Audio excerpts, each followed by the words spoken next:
Bien, chicos. Estamos ya, ¿cuántos vamos? 29. Bien, entonces nos habíamos quedado en que yo puedo realizar un estofado en una olla de presión y de hecho en nuestro medio sobre todo se utiliza mucho. Como técnica de cocción, el respeto a la técnica de cocción, yo no debería en realidad utilizar una olla de presión, sino más bien utilizar esa temperatura, ¿no es cierto?, de concentración dentro de la cacerola. Obviamente va a estar por arriba del punto de ebullición, la temperatura interna de la cocción. Los géneros, al ser de tercera categoría, posiblemente van a requerir más de 71 grados de temperatura interna del género como tal. Yo no podría, por ejemplo, cocinar a término medio o a menos vaya, de 72 grados un género con este sistema de cocción, porque en realidad la aplicación de la técnica como tal no se estaría dando o no se estaría respetando. Yo puedo utilizar una olla de presión si es que necesito hacer una cocción súper rápida, se puede aplicar, pero ya no estaría como que respetando la técnica básica del estofado. Es mucho mejor realizar el estofado porque aparte de eso podemos ganar incluso mucha más terneza o mucho más sabor del líquido de cocción si es que yo lo hago en una cacerola. Eso sí, es mucho mejor si se utiliza, por ejemplo, cacerolas que sean de algún material pesado como hierro, acero inoxidable, ¿no es cierto? Que es un material pesado y que conduce muy bien el calor, ¿sí? Entonces, se podría utilizar este tipo de recipientes para poder realizar una cocción súper bien hechita del estofado. Chef, ¿Ya? Diga. este, eso de la olla de presión, o sea, la olla de presión más, es independiente más para términos cárnicos de tercera categoría, ¿no? O sea, es más para ablandar. Y si uno se hace estofado, independientemente del corte que se le haga a los vegetales, por la misma temperatura que lleva la olla de presión, los ablandaría demasiado, los haría puré, ¿no? Claro, por eso es que sí sería súper importante que ustedes utilicen cortes grandes para las verduras cuando se tengan que se aplicar mucho calor o cuando se tenga que aplicar largos tiempos de cocción.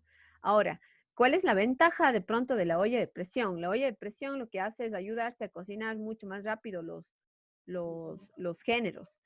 Yo recomendaría, por ejemplo, si queremos hacer una preparación, un estofado, un guiso, que hay muchísimas recetas tradicionales que se hacen, yo recomendaría que, por ejemplo, se sellen los géneros cárnicos, se dé primero un proceso de cocción en una olla de presión, que de pronto tenga un golpe de tal vez unos 10, 15 minutos para primero darle una cocción al género, ¿ya? Y luego de eso, agregar, por ejemplo, los vegetales para saborizar que ustedes hayan elegido. De esa manera, vamos a continuar un proceso de cocción dentro de la olla de presión, pero ya vamos a haber ganado un poco de tiempo con el género porque ese fue el que primero se colocó. De esa manera, igual seguiríamos nosotros aplicando la técnica del estofado, estaría aplicada porque igual vas a sellar los vegetales y vas a colocarle dentro del medio líquido. Pero ahí sí me gustan estas preguntas porque es ya cómo nosotros vamos aplicando nuestro criterio de decisión de que si es que yo utilizo una olla de presión, igual sigo haciendo un estofado. Si es que sello, ¿no es cierto? Y cocino en medio líquido. Ahora, si tú colocaras directamente los vegetales, ¿no es cierto? Sin un sellado, incluso va a ser mucho más probable que se rompan en la cocción. Así tú hayas dado primero un proceso, ¿no es cierto?, de cocción al género antes de colocar los vegetales, ¿sí? Pero básicamente la técnica no requiere una olla de presión, ¿ya? Sino más bien paciencia, porque la técnica de cocción, por eso decía que incluso estas son de las más antiguas que se aplican, porque antes no había ni ollas de presión, ni máquinas al vacío, ni ninguna cosa se hacían. Y de hecho, estamos volviendo a esto. Y es súper interesante ver que estamos volviendo a esto y a esas raíces y a esos métodos de cocción. William, levantó la mano. Gracias, Stewart, Profe, por el aporte. Diga. profe, ¿qué tanta diferencia es entre un género cárnico que no ha sido sellado y un género cárnico que ha sido sellado, o sea, al momento de la degustación. Recuerden que yo sello, ¿para qué? Para concentrar ciertos sabores dentro del alimento, ¿sí? Entonces, aparte que la reacción de Maillard que yo le doy en el sellado al género, eso es súper favorable para el sabor final que voy a tener en la salsa y en el género.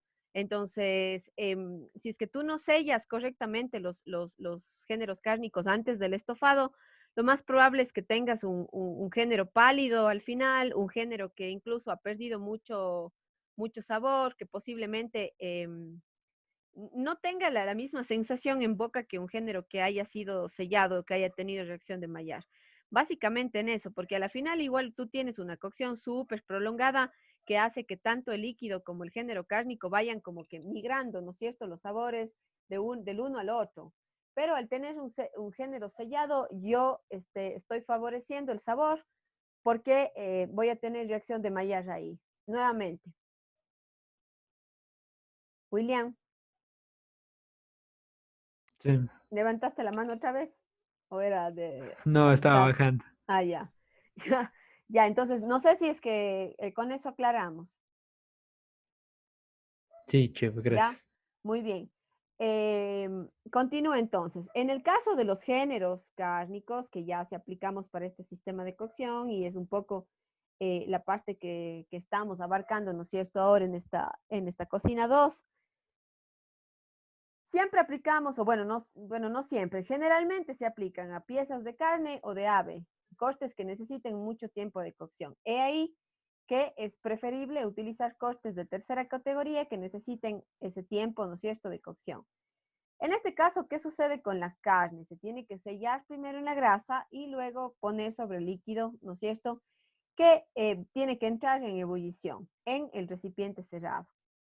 Recuerden que este líquido tiene que estar con todos los condimentos, con las guarniciones, las especerías, saborizantes, ¿no es cierto? Y el resultado son piezas que se van a impregnar de aroma de las especies, de las verduras.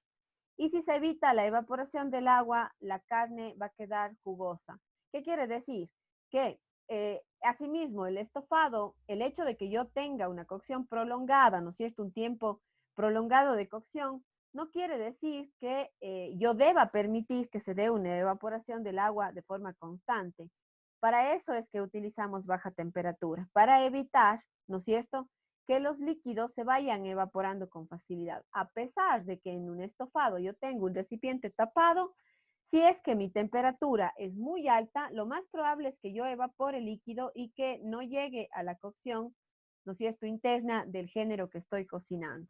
Entonces, para provocar que esa carne al final quede súper jugosa, siempre es importante que se considere la cantidad de líquido, ¿ya? Y la recomendación sería que para iniciar el estofado, lo mejor sería que el líquido que ustedes vayan a utilizar para esta segunda cocción dentro del estofado cubra completamente el género cárnico y las guarniciones que tengamos en él, ¿sí? Entonces, recuerden este dato para poder realizar este sistema de cocción también.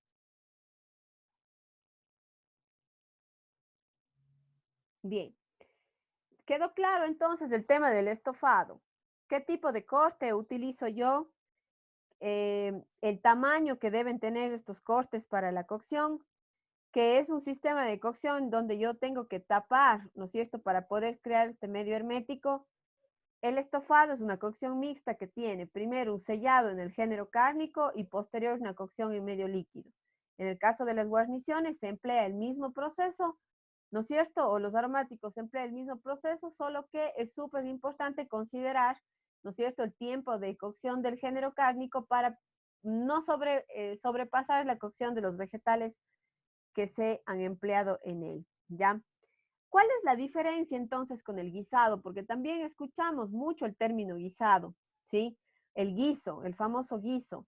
Y la diferencia del guisado con el estofado es que en el caso del guisado, generalmente se deja destapado y se permite que se evapore el agua o el líquido en el que se está cocinando.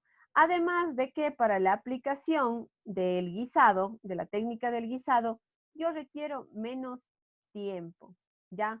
el guisado yo, por ejemplo, podría aplicar con el mismo principio de sellado y cocción en medio líquido, ¿no es cierto? Pero, por ejemplo, para un corte como pechuga de pollo, que necesita menos tiempo, para de pronto un corte de la res de segunda categoría que requiera menos tiempo, ¿sí? El seco es un estofado o un guisado. Miguel, si es que estamos haciendo un seco, por ejemplo, de pollo, yo consideraría que este es un guisado porque incluso no es necesario ni tapar, siempre y cuando exista cantidad suficiente de líquido. Y porque el tiempo de cocción del seco de pollo es más corto que, por ejemplo, un seco de chivo. El seco de chivo, ¿qué tipo de carne empleo? Empleo cortes, ¿no es cierto?, del chivo o del cordero que necesitan mayor tiempo de cocción. Son cortes más duros, ¿verdad? Entonces ahí sí yo consideraría que estamos aplicando la técnica del estofado. ¿Ya? ¿Qué otro seco tenemos, por ejemplo? El seco de carne va a depender obviamente del tipo de carne que utilice, pero ahí también podría tener una aplicación, ¿no es cierto?, de estofado o guisado, porque generalmente yo puedo tener las primeras horas o los primeros minutos de aplicación, ¿no es cierto?, tapado la cacerola y luego retiro, ¿ya? Entonces ahí, bueno, puede existir una mezcla. Pero para definir la diferencia entre un estofado y un guisado, podemos decir que la principal diferencia es que aquí puedo dejar la olla destapada, ¿no es cierto?, la cacerola destapada y aplico menos tiempo. Igual, en esta técnica se sellan los trozos de carne, se forma esta costra dorada y se da la concentración, ¿no es cierto?, de los sabores de la carne. Y posterior a esto,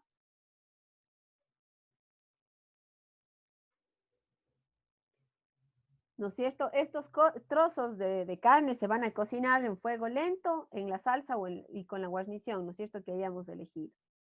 Y es aquí cuando se da, en cambio, ya la expansión, igualito que en el estofado, ¿ya? El intercambio de los elementos aromáticos entre las piezas y la salsa, ¿no es cierto?, es cuando se da en este momento. Según la zona donde se realice, también, y sobre todo países europeos, llaman también al guiso o al guisado, eh, con referencia a algunos platos tradicionales que se tiene. Por ejemplo, en Francia no solamente le llaman guisado, sino le llaman también ragout, ¿ya? En Bélgica, por ejemplo, le llaman carbonada a este tipo de cocción, no carbonara, verán, carbonara es la pasta que tenemos en Italia, aquí es carbonada. Una carbonada también, porque aparte de eso se aplica, por ejemplo, el uso de leña o carbón. Eh, en Bélgica se utiliza este término, por ejemplo, en vez del guiso. En Italia también se llama osobuco. Entonces, son terminologías diferentes, sin embargo, la relación que existe entre un estofado y un guisado y la diferencia significativa entre el uno y otro lo va a dar el tiempo de exposición al calor, ¿no es cierto?, el tiempo de cocción y si la cacerola está o no tapada, ¿sí? ¿Estamos claros? ¿Puedo avanzar? ¿Hay alguna otra pregunta? Me gusta cuando hacen preguntas porque no me siento sola. No, profe, todo bien. Sí, Todo está claro. ya, déjenme ver que tengo por ahí alguna preguntita más. Ah, ya, es que está claro, dice. Muy bien. Ahora, bueno, ahorita ya hablaron, ¿no es cierto? Hicieron referencia a los secos, que si bien esta es la muestra más importante que tenemos dentro de nuestra cocina tradicional, de estofados y guisos. Pero les he puesto aquí unas fotografías de estofados y guisos, los más comunes que existen a nivel de la cocina tradicional, de la cocina clásica francesa sobre todo. Aquí tenemos el famoso coq au vin. El coq au vin es un plato francés que utilizamos aquí, gallo que se cocina en vino. Recuerden que el gallo, a diferencia dentro del grupo de las aves, es un género posiblemente que tiene la carne mucho más dura, ¿verdad? ¿Por qué creen que el gallo tiene la carne más dura? Es más elástico, tiene más tejido conectivo. Debido a todo lo que tiene que moverse y la carne se va haciendo más dura. Exacto, gracias Alex, ¿verdad? Entonces, este es un corte, si bien no podemos categorizar dentro de la tercera categoría del ave, porque no estamos categorizando, pero sí es un coste, perdón, sí es un género que necesita mucho tiempo de cocción. Lo mismo que la gallina aquí. Nosotros una gallina de campo, ¿qué tenemos que darle? Un tiempo prolongado de cocción, ¿verdad? ¿Para qué? Para poder tener un producto tierno al final. Entonces, aquí no estamos hablando de categoría de carne, ¿sí? Aquí estamos hablando de dureza de la carne por el mismo proceso, ¿no es cierto? O por el mismo tipo de género que estamos empleando. Si es que yo, por ejemplo, cocino animales de casa, los animales de casa asimismo van a tener una carne muy dura, ¿no es cierto? Pero que luego de una cocción prolongada se vuelve bastante tersa, ¿sí? Bastante asimilable. Entonces, este plato es un plato que se cocina con mucha verdura, se utiliza zanahoria, se utiliza cebolla y apio, que es el famoso mirepoix. ¿Se acuerdan del mirepoix? ¿No es cierto? Y se cocinan estos pedazos de gallo en vino. El único líquido que utilizamos para realizar la cocción del coq au vin es vino. Entonces son piezas, ¿no es cierto?, de gallo que se sellan y que se cocinan con suficiente vino. ¿Para qué? Para lograr una cocción bastante homogénea, ¿no es cierto?, es prolongada y vamos a tener aquí una cocción mixta que podemos definir, ¿no es cierto?, como un estofado, ¿ya? El borgoñón también es un plato francés. Aquí vamos a tener res cocida en fondo y vino. Asimismo, se utilizan cebollitas como las de shallots, que son estas cebollas pequeñas. Se utiliza zanahoria, se utiliza champiñones, ¿ya? Y, por ejemplo, en este tipo de estofado que vamos a tener aquí, se utilizan cortes, normalmente se utiliza buey. También un corte, ¿no es cierto?, o un género que es bastante duro el momento de cocinar. Siempre todas en el caso de los géneros o de los tipos de carne que podemos tener, cuando tenemos nosotros animales machos, siempre son animales que han desarrollado mayor cantidad de tejido conectivo, por lo tanto son carnes mucho más duras. De forma original se aplica la cocción de la carne de buey, sin embargo, la res resulta un excelente producto también para realizar este plato. Recuerden la característica en el caso de los estofados, cortes que necesitan mucho tiempo de cocción, por eso es que este tipo de plato también lo vamos a categorizar dentro de los estofados, ¿ya?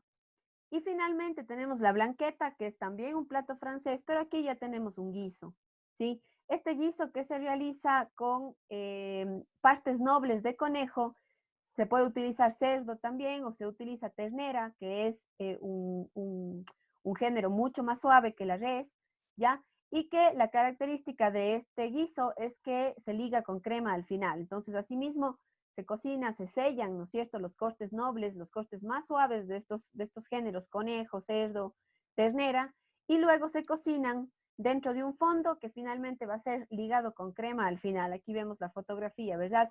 Y otra característica de este guiso es que, como ven, no tenemos tapa, no estamos utilizando una tapa.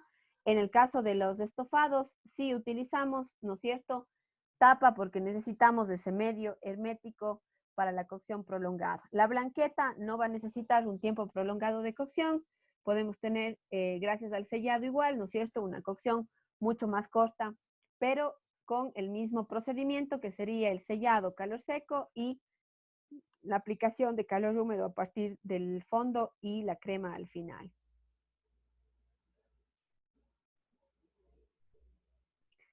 Y finalmente, algunas preguntas que quisiera hacerles, que qué estofados o guisos tradicionales tenemos en el Ecuador. Ya mencionamos, ¿no es cierto?, el caso de los secos. Tenemos secos de pollo, secos de carne, secos de chivo, ¿no es cierto?, que dependiendo del tiempo de exposición al calor, pues podrían ser estofados o guisos. Y además de eso, si es que se tapan o no se tapan. O incluso podríamos llegar a tener una combinación de ella, de los dos sistemas de cocción, ¿ya? ¿Cuáles son los estofados o guisos tradicionales del Ecuador? ¿Qué se nos viene a la mente? ¿Qué preparaciones ustedes consideran que se podrían categorizar dentro de estos dos sistemas de cocción que hemos visto el día de hoy? A ver si hago preguntas. ¿Quién no? Seco de pollo, Ya hablamos, Miguel, ¿no es cierto? Hace rato de los secos. ¿El seco qué seco de sería, gato. Pedro? Seco de gato. ¿Qué sería el seco de pollo? ¿Qué consideras tú que sería el seco de pollo? ¿Un guiso Un o un guiso, estofado? Ya. un guiso porque no tiene, o sea, no tiene mayor tiempo de cocción. Ujú. Y el estofado tiene un mayor tiempo de cocción por lo que la Podría, carne es dura, ¿no? podría yo hacer, por ejemplo, un seco, ¿no es cierto?, de gallina, y ahí sí necesitaría un tiempo mayor de cocción que tapado, entonces ahí sí podría tener un estofado. Con estofado de res también. Un estofado de res también. Ya asimismo si utilizo cortes que necesiten mayor tiempo de cocción. Las papas con cuero, dice el Cristian. Sí podrían ser las papas con cuero, sin embargo, casi no se utiliza un sellado anterior para estos géneros, sino simplemente se cocinan. Pero sí, yo también lo consideraría un estofado, Cristian. Estaría la guatita y las papas con cuero estarían dentro de los estofados. Ya, sí, sería en este caso un estofado. ¿Qué otro plato se les viene a la mente? El seco de pato. El seco de pato sería un estofado porque obviamente el pato es un ave que necesita mayor tiempo de cocción. Y en el caso de la culebra, de De la culebra. Sabe a pollo. esta sería como un guiso. Si es culebra vieja, es estofado. Si es culebra tiernita, un guiso nomás. Creo yo. Es que ahí Angie, sí va a depender mucho de la terneza del género. Sí se utiliza generalmente esos productos, pero son géneros que requieren muchísimo tiempo de cocción. Sí, bastante tiempo prolongado de cocción. Porque yo Con pensé esto, que la culebra es como el pescado, o, o sea, en terneza, digamos. Sí, O no. el interior podría ser.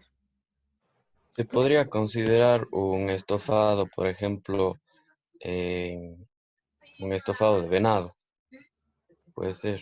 Sí, el venado sí, sí se utilizan cortes pequeños también. Recuerden, ¿no? Que para el estofado yo utilizo cortes pequeños de carne, ¿ya?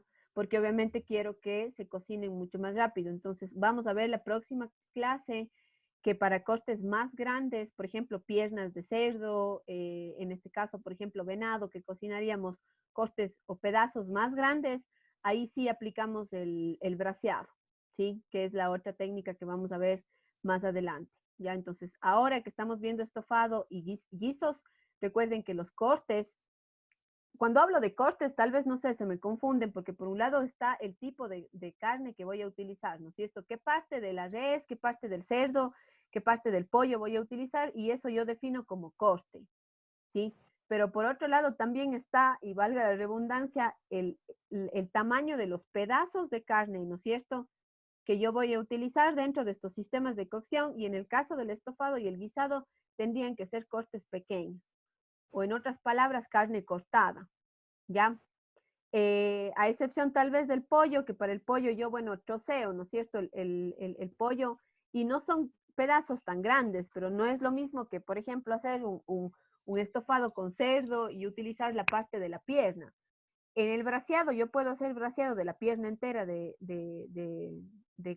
cerdo, pero ya para un estofado tendría que utilizar pedazos o cortes pequeños del cerdo, ¿sí? Entonces, un poco para que quede la diferencia súper clara,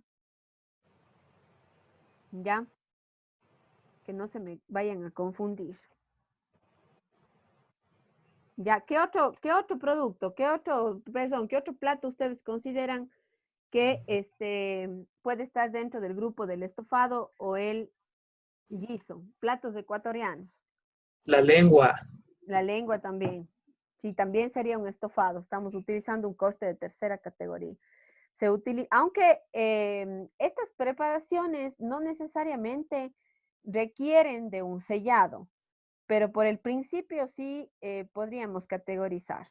¿Qué quiere decir? Que lo ideal sería que hagamos el sellado inicial, porque recuerden que ahí tenemos el calor seco para la aplicación de este sistema de cocción.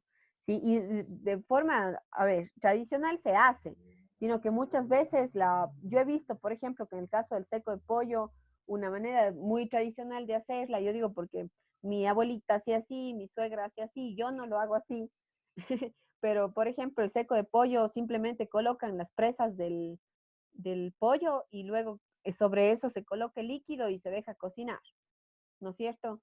¿Qué pasa incluso si es que no hay un sellado? Se rompen las presas. Se rompen las presas y sobre todo si tengo una cantidad grande, por ejemplo, de seco, si no se sellan las presas del pollo, por ejemplo, lo más probable es que se rompan en la cocción. Entonces, aparte de eso, el sellado, el calor seco que yo aplico, me ayuda a mantener la forma del género, ¿sí? Entonces, la forma tradicional es hacerlo de esta manera. Sin embargo, sí hay recetas en que ustedes pueden ver en donde se aplica el sellado como una técnica, porque aparte de eso, recuerden que el sellado me aporta muchísimo sabor al líquido de cocción, ¿sí? El líquido de cocción, en el caso del guisado y el estofado, se pueden tranquilamente utilizar, ¿no es cierto?, como las salsas. De hecho, se utilizan y es una ventaja bastante importante también que tenemos con este sistema de cocción, porque aquí se usa siempre el líquido de la cocción. Creo que tenía algo y no sé por qué no les mencioné sobre el líquido. Creo que vi en la lectura del libro. Bueno, entonces, muchachos, ¿ha quedado claro la diferencia entre un estofado y un guisado y las características de los sistemas de cocción por calor o por cocción mixta? Profe, dice, la cocción de la guatita sería un estofado. Sí, sí, Erika. Por el tiempo que tú tienes que aplicar la guatita, ¿no? Incluso aquí podríamos hacer lo que hace un momento comentaba la Angie o el Stewart, que podríamos utilizar, ¿no es cierto?, emplear la cocción a presión para acelerar el proceso de cocción del género cárnico y luego continuar con el proceso del estofado, que es el que se realiza normalmente con la guatita. Utilizamos algo de cebolla, ajo, ¿no es cierto?, la carne que se sella y luego de esto coloco la leche, por ejemplo, que es el medio líquido que voy a utilizar para la cocción de la guatita.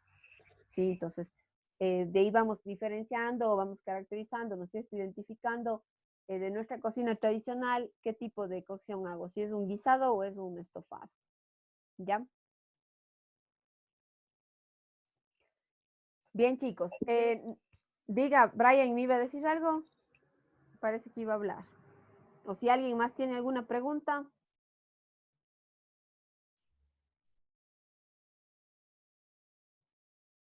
¿No? Profe, hace un ratito tomó lista. Sí, ya volví a tomar ahora las fotos. Sí, porque estaba almorzando. Jiji, perdón. Miguel, siempre se sale, mi mami me llama y no sé qué así, ya.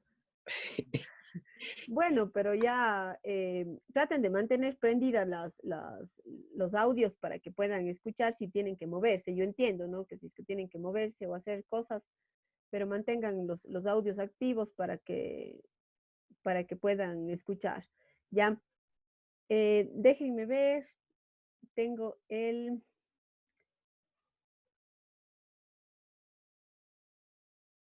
no tengo a mano, a ver, las fichas que quería mostrarles para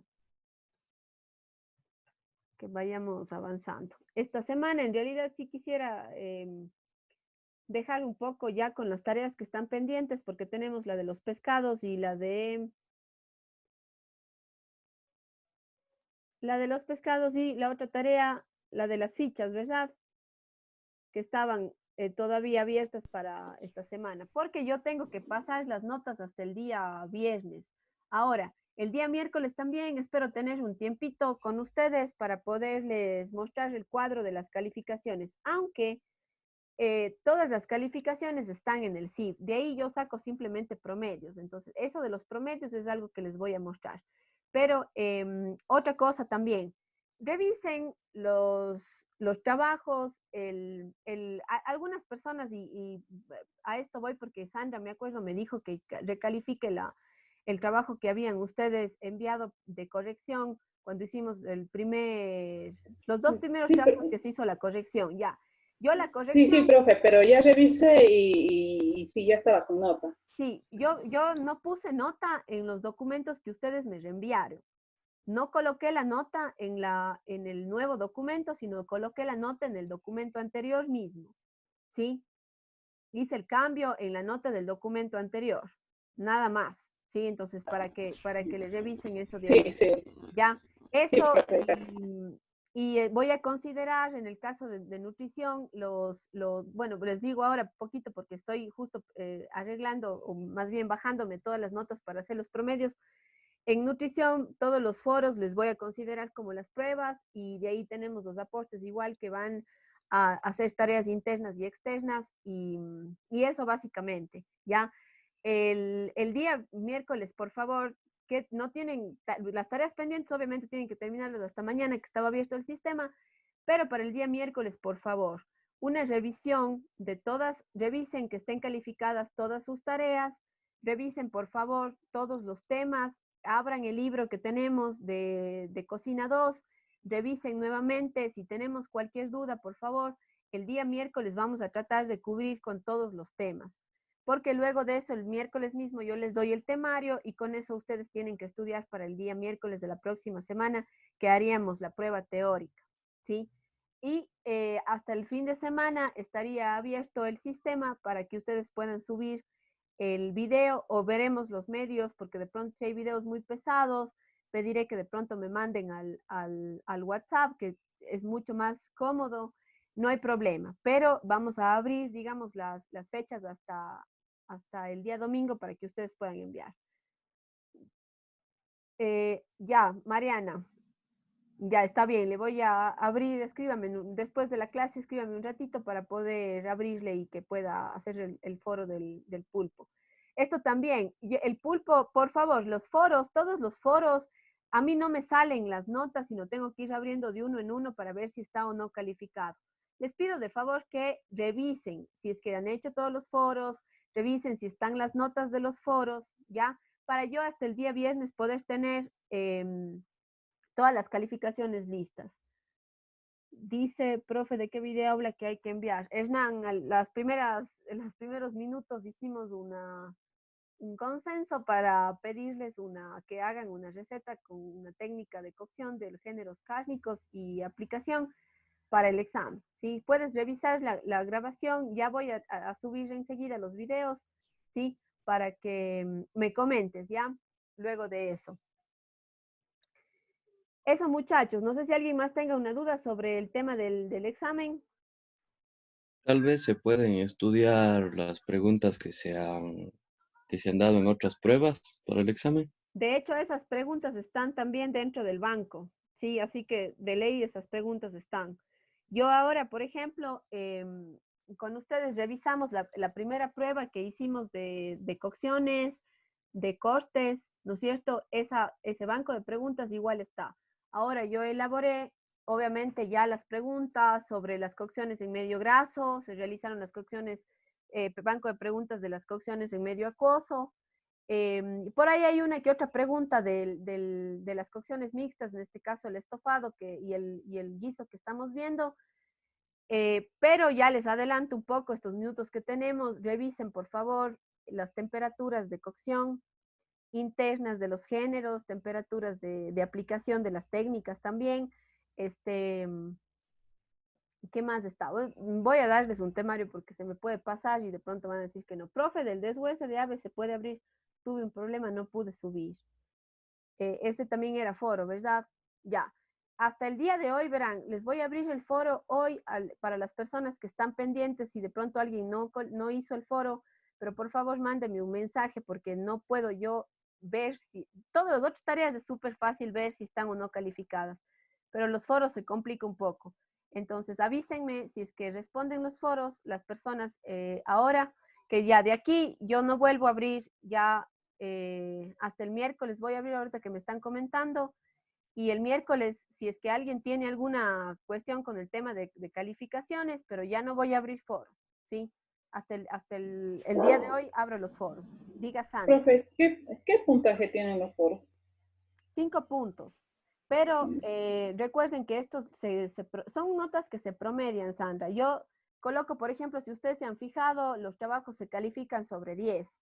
¿sí? Yo necesito sacar, ahora pasar una nota sobre 15 de tareas internas y 15 de tareas externas. Y los foros también tienen que estar valorados con las pruebas, ¿sí? Entonces, o con las tareas internas. Yo el día miércoles les indico cómo es que hice los promedios. Pero lo más importante es que ustedes en este momento sepan y vean cuáles son las calificaciones que tienen y por qué han tenido esas calificaciones. Sí, Como porque digo, en un foro está, supongamos, está el 4 y entre paréntesis está el 1. un No 1. sé, No, sí, no sé. no, es el 4. Sí, sale al lado, sale ese 1 porque es la primera nota. Normalmente los foros los foros normalmente son actividades que tienen réplicas, o sea, que quiere decir que usted sigue comentando, por eso se llama foro. Pero la herramienta es súper práctica para hacer este tipo de actividades, como que ustedes respondan de forma rápida, ¿sí? Entonces, y que no sea una prueba, sino es un foro en donde ustedes hacen una sola respuesta. Entonces, ese 1 al lado quiere decir que es la nota de su primer aporte. Pero obviamente yo no les he hecho que hagan una segunda réplica de foro, entonces, solamente porque las preguntas son bastante sencillas, ¿sí? Es por eso. Entonces, la nota es, por ejemplo, en el caso que me comenta, es 4. Nadie ha tenido 1 en realidad.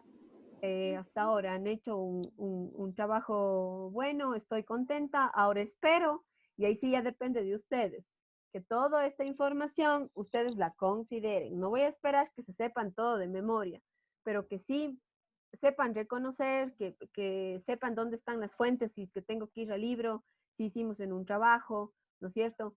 Las fichas también tienen que estar completas con la retroalimentación que les he hecho. Es importante, porque recuerden que este va a ser material que tiene que estar listo para cuando regresemos a nuestras clases prácticas, ¿ya? Bien, dice William, profe, no envié el deber de pescados, pero puedo mandar ahorita, pero el de pescados está abierto hasta el martes, o sea, hasta mañana. Pescados está abierto hasta mañana, al igual que el de las fichas. El del deshuese No, profe. No. Estaba hasta hoy, hasta el mediodía. Ya. Ya, pero súbanle nomás. Si no han subido, súbanle nomás. Mientras no le suban como con 10, 15 días de atraso, no hay problema. A la única tal vez que le puedo aceptar eso es a la Mariana, porque la Mariana ingresó, se estuvo igualando después, pero de ahí traten de no subir tarde, porque yo cuando suben con 5 minutos, con 10 minutos, con 1 hora, 2 horas, hasta 5 horas, no considero mucho el tema del tiempo. Pero ya si es que me están mandando a los 15 días, ya de ley tengo que bajarles en la entrega, pues, ¿no creen? Ya. Si están abiertos, hay cómo subir. Gracias, Hernán. Listo, chicos. Entonces, si es que no tienen ninguna otra duda más, nos vemos de aquí el día miércoles. Recuerden revisar, por favor, la información si tienen dudas y poder cubrir con eso el día miércoles, ¿ya? No les voy a dejar más tarea porque espero con las que están hasta ahorita cerrar hasta este periodo, podríamos decir. Se van a ajustar las notas de las siguientes semanas, que todavía nos falta terminar los métodos de cocción mixtos y modernos, y se promediará eso también después, ¿ya? Entonces, eso, muchachos. Les agradezco mucho, que tengan una buena tarde, un buen inicio de semana, ya saben, súper animosos, que hemos avanzado bastante bien, hemos aprovechado el tiempo y eso. Les mando un abrazo, les voy a reabrir los foros, y cualquier duda, por favor, revisen las clases que están grabadas y me escriben nomás cualquier situación, ¿ya? Gracias, profe. Gracias, profe. Hasta luego. Cuídense. Gracias. Profe. Che.